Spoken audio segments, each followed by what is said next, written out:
Assalamualaikum warahmatullahi wabarakatuh. Alhamdulillahirabbil alamin. Wa bihi nasta'inu ala umurid dunya waddin. Allahumma sholli wa sallim ala Muhammadin wa ala alihi wa ashabi ajmain. Amma ba'du. Ibu-ibu pimpinan cabang Aisyah Mayudan dan juga semua anggota pengajian Aisyah cabang Mayudan yang dirahmati Allah. Yang pertama adalah kita bersyukur bahwa pada kesempatan kali ini kita masih bisa bertemu walaupun lewat media. Mudah-mudahan suatu saat Allah memberikan kesempatan kepada kita untuk bisa bertemu wajah, kita bertemu langsung. Yang kedua, sholawat dan salam marilah kita sampaikan kepada junjungan kita Nabiullah Muhammad Sallallahu Alaihi Wasallam. Selanjutnya kita akan bicara tentang dunia yang selama ini kita tekuni, yaitu dakwah amar ma'ruf nahi mungkar. Salah satu ruh dari pergerakan kita Muhammadiyah adalah dakwah amar ma'ruf nahi mungkar. Jadi kalau orang sudah bermuhammadiyah kok tidak mau amar ma'ruf nahi mungkar, serasa badan yang tidak ada nyawanya, tidak ada ruhnya, alias mayat berjalan. Jadi kalau kita masih pengen eksis, pengen masih hidup, kita harus masih menjaga ruh kita, yaitu dakwah Islam amar ma'ruf nahi mungkar. Kenapa kita perlu dakwah Islam amar ma'ruf nahi mungkar? Apa yang mendasarinya? Kita punya pegangan bahwa apa yang kita lakukan harus berdasar dari Al-Quran maupun hadis. Tidak boleh hanya taklid, hanya ela-elu, rubuh-rubuh gedang, tapi kita harus tahu dasarnya.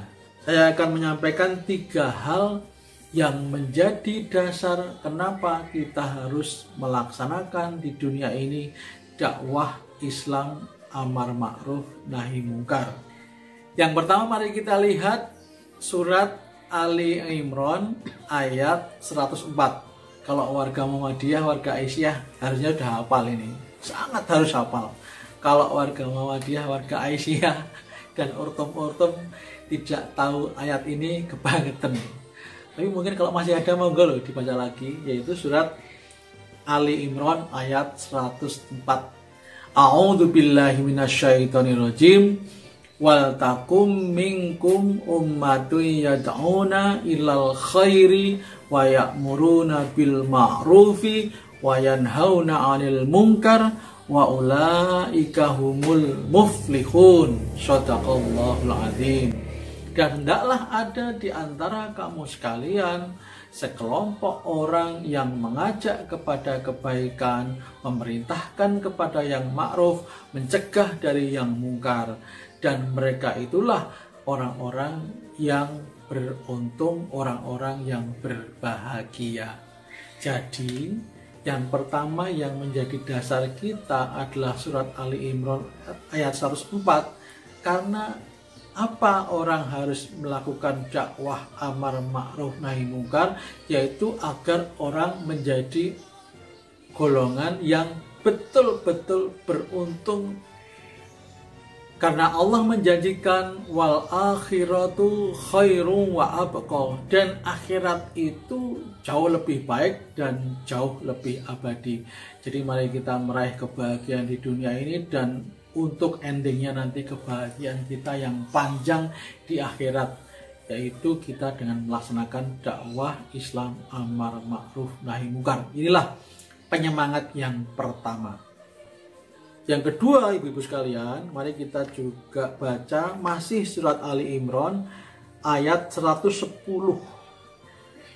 Allah berfirman, sudah dibuka ibu-ibu, surat Ali Imran ayat 110, satu halaman. Kalau dalam mushaf ini nggak pindah halamannya.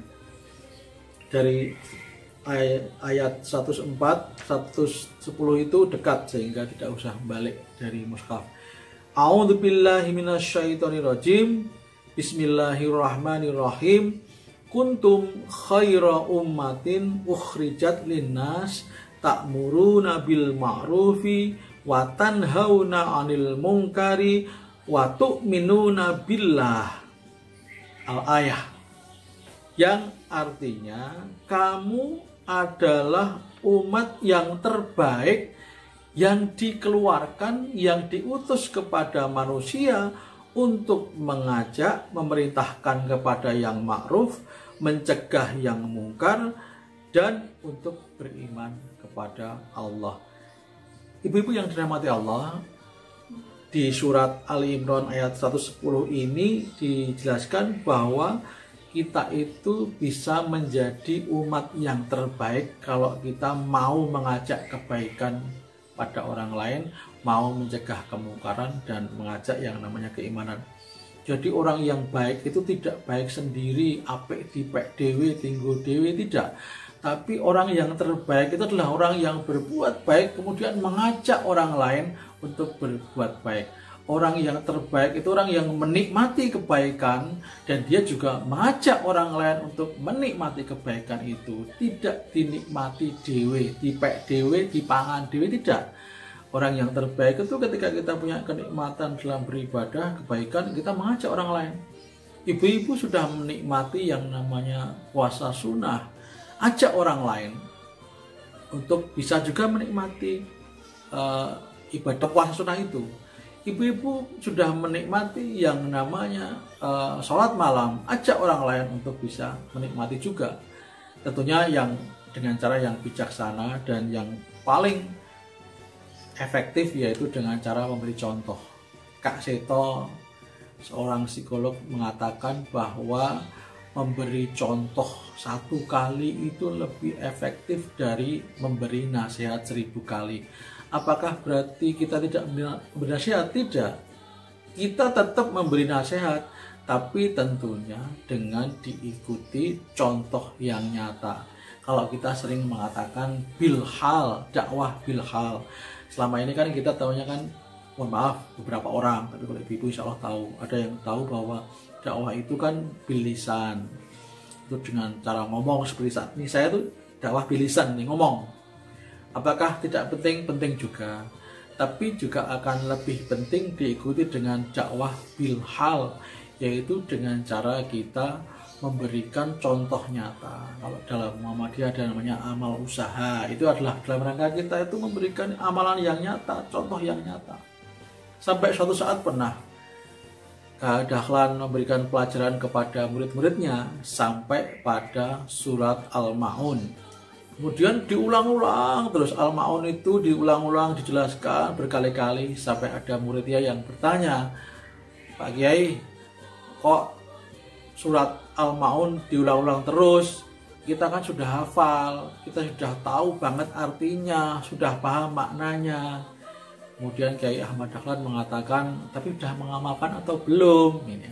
Kemudian siswa-siswanya, murid-muridnya disuruh praktek, memberikan pertolongan pada orang miskin, kemudian pada yatim.